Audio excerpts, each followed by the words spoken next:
Hey, what's going on, everybody? In this video, we are going to be breaking down Power Rangers Turbo Episode 13, the Millennium Message. Let's get into it, talk about it, hit that intro, Rangers. You are watching the Fan Club. You're watching the Fan Club. And you're watching the Fan Club. Do you know what time it is? And you know what time it is. It's time for the Fan Club. Let's go. Hey! I can't do this on my own, cause you know things ain't always sweet when you out here in these streets. But my morpher when it morphed, I made a fake one. Hey, what's going on, everybody? Welcome to the Fan Club. It is your boy Dan Brosden in the building. We are so happy to have you guys. Welcome to the show. In today's video, we are going to be breaking down Power Rangers Turbo Episode 13, the Millennium Message.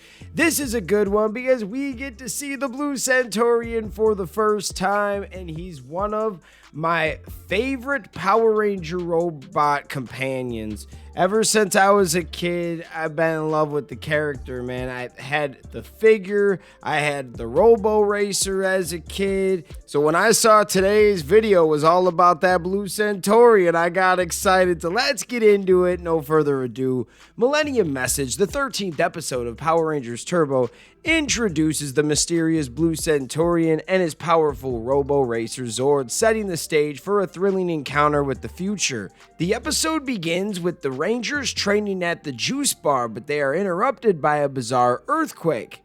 This seismic activity is revealed to be caused by a damaged spaceship crashing near Divatox, who promptly discovers and activates its sole survivor, the Blue Centaurian, an intergalactic police officer from the future. Divatox then intercepts the Centaurian's message to Demetria, a prophecy foretelling the year 2000 conquest of Earth by various villainous forces, including herself, and hinting at a powerful yet unknown resistance. Divatox then manipulates the Centaurian, reprogramming him to believe the Power Rangers are actually the evil villains.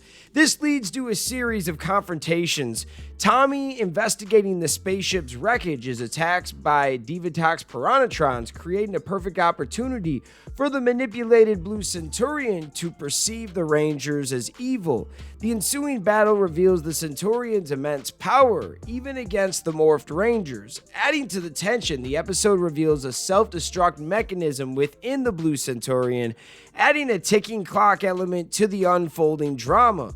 The Rangers frantically search for the officer, encountering further obstacles in the form of the newly summoned monster, Terror Tooth, and the Blue Centaurian's relentless attacks. The episode is filled with action as the Rangers battle both the Blue Centaurian and Terror Tooth simultaneously, showcasing their teamwork and resilience. Ultimately, they manage to deactivate the self-destruct device, but not before the Centaurian's message is partially destroyed, leaving the Rangers with more questions than answers about the impending future conflict and the identity of the prophesized resistance.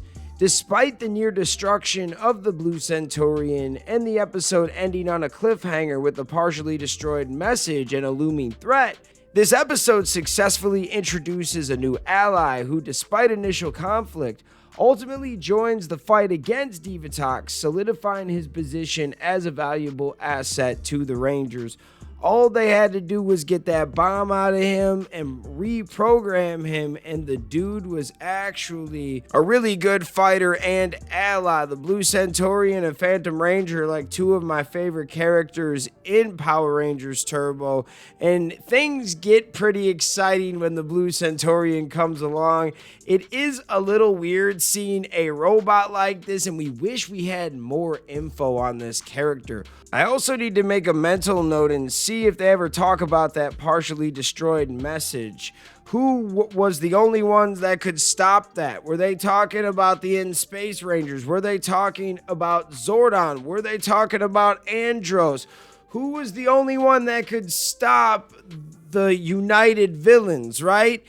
Are we ever going to find that out, or is that one of those with Turbo that we're never going to figure out because they never wrote it in there? There's so many different scenes and things that they were supposed to put all together, but they never did, so some of the things just make no sense. Will they make sense of it? I don't know. We'll see. Before I leave you guys, let's get into some notes from Ranger Wiki.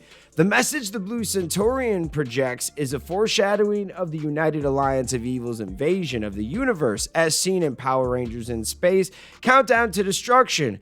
However, it is said the invasion will occur in 2000 rather than 1998. It could be that after Blue Centaurian arrived in the past, history was altered so that the invasion occurred early. Behind the scenes, Power Rangers was in danger of cancellation due to Turbo's decline in ratings, so the data was moved up in case the show was canceled before 2000. Divatox tries to reprogram the Blue Centaurian to be evil, just like she did to Visceron in Transmission Impossible. However, it's impossible to reprogram him to be evil, so she could only change what his memory banks defined as evil, thus adding a detonator with false information on the Rangers. That was interesting, man. I'm not going to lie. Probably one of the better Power Ranger Turbo episodes. We're getting new characters in here, and things get better once we get those new characters in here.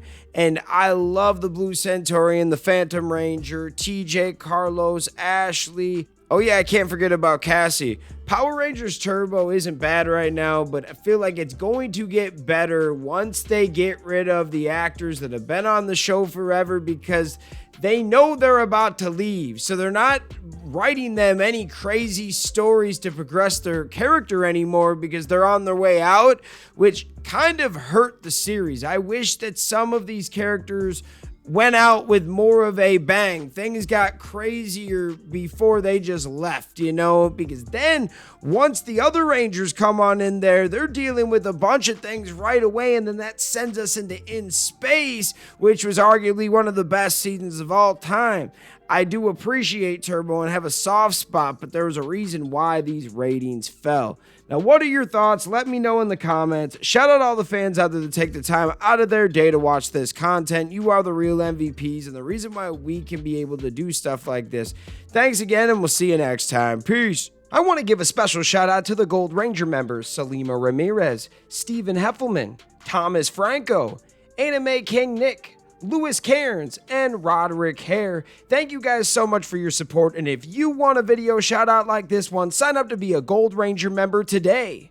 Hey, what's going on? Thank you so much for watching this video. Please like, subscribe, hit that share button, and if you can, please sign up to be a member today. We have 3 membership power-ups. We have the Gold Ranger power-up, the most popular. You get into our exclusive fan club chat group. We have fan exclusive videos that we are adding monthly now, and you get a video shout out. Yes, folks, at the end of our videos, I will shout out your name. We also have the Quantum Ranger power up, where you get monthly meetings online with me. Yes, folks, we will talk once a month on Zoom, and you can give me your ideas for future episodes. And then we have a professional package, the Dr. K power up.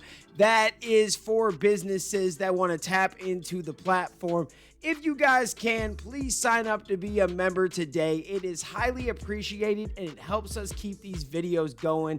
Thank you so much for watching, and we'll see you next time. Peace. Hi, we're Bulk and Skull. We have been requested by the fan club to say something funny.